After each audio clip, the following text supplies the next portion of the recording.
Saya ingin memulai kuliah hukum tata negara dengan mengambil buku ya. Buku dari Profesor Jim Lee tentang pendahuluan. Kemudian juga buku sama, ini buku dari Profesor Jim Lee. Tapi yang ini mungkin ditulis di awal ya, ditulis di tahun 2009 ya. Ya 2009 ini. Kemudian yang ini mungkin buku terakhir ya, buku paling terbaru, ditulis lebih awal 2007, tapi di versi yang lebih komprehensif. Oke, saya ingin mulai dan mulai dengan mata kuliah ya, materi mata kuliah tentang pengantar pendahuluan ya. Jadi di dalam pengantar buku ini oleh penulis Profesor Jim Lee Siddiqui dikatakan, setelah reformasi yang ditandai oleh terjadi satu rangkaian 4 kali perubahan Undang Dasar 45 mulai tahun 1999 sampai tahun 2002, sistem ketatanegaraan Republik Indonesia mengalami perubahan yang sangat mendasar. Undang-Undang Dasar 1945 yang semula hanya berisi 71 butir ketentuan, setelah amandemen berkembang menjadi 199 butir, menyisakan hanya 25 butir ketentuan yang tidak ada perubahan.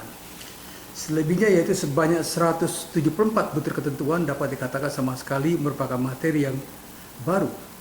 Meskipun pembukaan Dasar 45 tetap tidak berubah dan karena dapat dikatakan tetap berisi jiwa atau spirit proklamasi, pokok-pokok pikiran atau paradigma pemikiran terkandung dalam Dasar 45 sebagai konstitusi proklamasi, tetapi materi ketentuan rule of law yang menyangkut prosedur dan mekanisme penyelenggaraan negara pada umumnya telah mengalami perubahan yang sangat luas dan mendasar.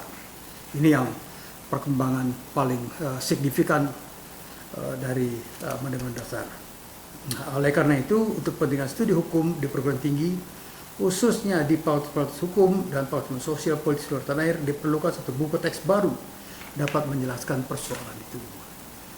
Para dosen pengajar hukum dan mata kuliah pengajar hukum Indonesia serta materi kuliah hukum tata negara pada umumnya, baik di fakultas hukum maupun di fakultas sosial, dapat memanfaatkan buku ini sebagai bahan baca bagi para mahasiswa ya di suatu penawaran. Demikian pula buku sebelumnya sudah terbit, tapi ini adalah yang paling komprehensif ya. Ini menurut saya yang paling komprehensif kali ini. Nah,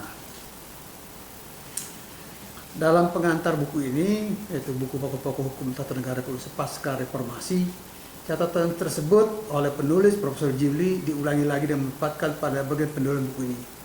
Isinya berkenaan dengan hal penting, yaitu tentang pergeseran organisasi politik ke teknis dalam studi tata negara. Kemudian tentang lahan praktik ilmu hukum tata negara. Perlu ditambahkan pula bahwa buku ditulis pada pertengahan tahun 2006. Ketika buku ini ditulis, banyak rancangan undang-undang baru yang politik yang sedang dibahas di DPR dan sedang bertaraf perancangan. Misalnya tentang undang-undang penyelenggara pemilu umum, tentang pemilu umum sedang dibahas secara intensif DPR bersama pemerintah. Undang-undang kebenaran dan rekonsiliasi meskipun sudah disahkan tapi kemudian dibatalkan oleh Mahkamah Konstitusi karena beberapa pasal yang bertentangan. Sementara undang-undang ini juga sedang dalam proses pengujian Mahkamah Konstitusi ya. Jadi ini yang pengantar dari Prof. Jim Lee, saya kira saya bisa memahami kepentingan dari penulisan buku. Nah, sekarang sebagai bagian awal saya ingin masuk ke dalam materi dasar, yaitu pengertian dasar tentang hukum tata negara, peristilahan ya. Istilah tata negara ada dua cara penulisan tata negara, yaitu tata negara dua kata atau tata negara satu kata. Ini juga satu pengertian yang berbeda ya. Misalnya Wiryono Projodikoro dalam bukunya Asas-Asas Hukum Tata Negara Indonesia yang terbit tahun 1977 ya, dan Sri Sumatri dalam bukunya Perbandingan Hukum Tata Negara 1971 menggunakan istilah tata negara dalam satu kata, bukan tata negara yang dipisah menjadi dua kata.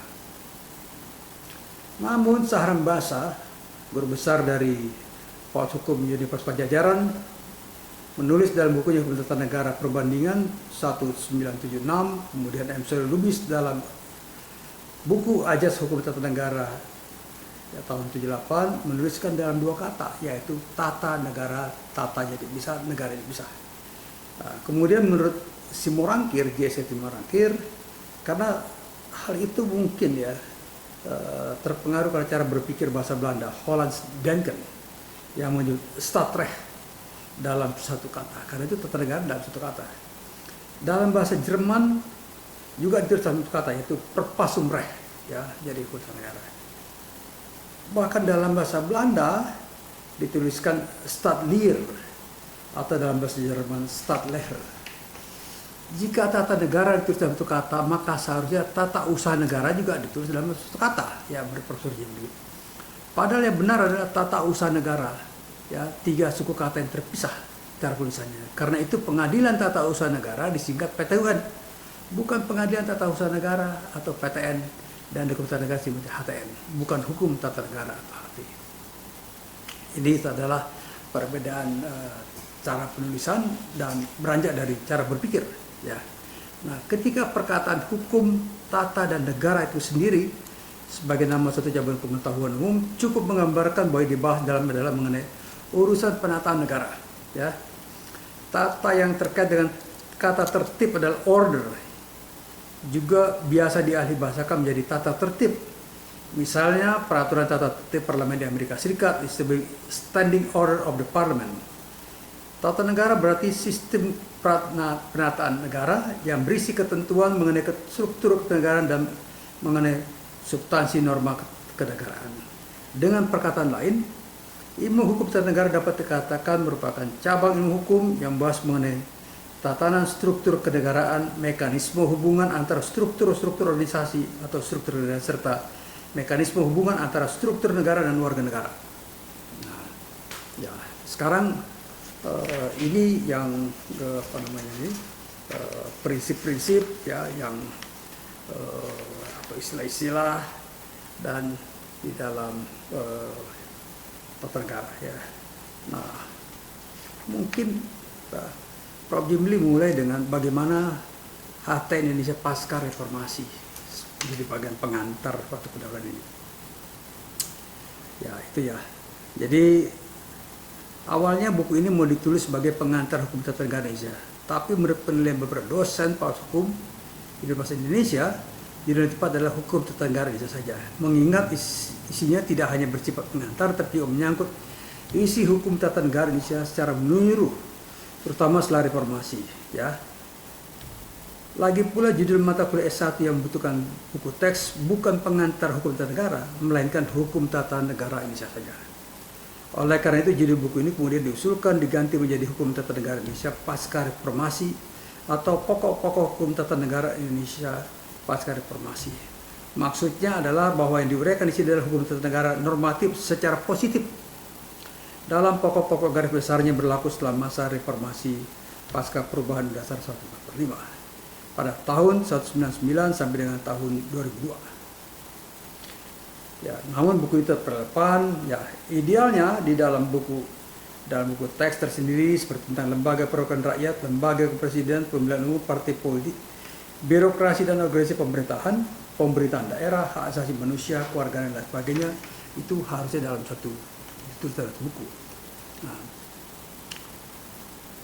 jadi materi kuliah hukum tata negara dapat dibagi menjadi 4 kelompok bahasan, itu pengantar hukum tata negara umum, B. Pengantar hukum tata negara Indonesia, C. Pokok-pokok hukum tata negara Indonesia, dan D. Materi per topik tertentu. Yang terakhir ini atau materi per topik tertentu dibagi dan diperinci dalam bidang-bidang yang bersifat wajib dan pilihan. Yang wajib adalah Undang-Undang Dasar 1945, organisasi negara, struktur ketatanegaraan, warga negara dan hak asasi manusia, teori dan praktik peradilan tata negara, dan teori dan praktik peradilan tata negara. Sedangkan yang bersifat pilihan adalah lembaga perwakilan rakyat, partai politik dan pemilihan umum, pemerintahan daerah, pemerintahan negara, birokrasi dan tata usaha pemerintahan yang baik atau good governance. Kemudian penegakan hukum dan peradilan, 4 sistem hukum dan perundang-undangan, 5 pemerintahan daerah, 6 hak asasi manusia dan masalah kewarganegaraan, 7 hukum keimigrasian, 8 hukum perpajakan, anggaran dan keuangan negara, 9 hukum administrasi pegawaian, 10 hukum administrasi lingkungan, 11 hukum pertanahan, 12 hukum kehutanan dan perkebunan, 13 hukum bangunan, dan 14 kapasitas seleksi hukum tata negara. Semua materi program tersebut membutuhkan buku-buku teks sendiri, sehingga buku yang bersifat menyeluruh yang hanya diperuntukkan untuk memberikan penjelasan bersifat umum dapat dipakai buku pengantar. Ya. Oleh karena itu dipakailah istilah dalam buku ini pokok-pokok hukum tata negara Indonesia pasca reformasi. Ini ya bagian awal. Dan pengertian hukum tata negara itu sendiri tentu saja berbeda dari pengertian ilmu hukum tata negara Indonesia yang bersifat umum dan karena bisa disebut hukum tata negara umum. Sedangkan yang kedua bersifat khusus karena disebut hukum tata negara positif. Istilah positif di sini terkait dengan pengertian hukum positif yang berlaku di suatu ruang dan waktu tertentu, yaitu hukum tata negara yang berlaku di Indonesia setelah masa reformasi. Ya, karena itu judul hukum tata negara Indonesia pasca reformasi mengandung uraian yang berisi pokok-pokok bahasan mengenai hukum tata negara yang berlaku di Indonesia sesudah reformasi, yaitu setelah perubahan pertama, kedua, ketiga, dan keempat pada tahun 1999, 2000, 2001, dan 2002.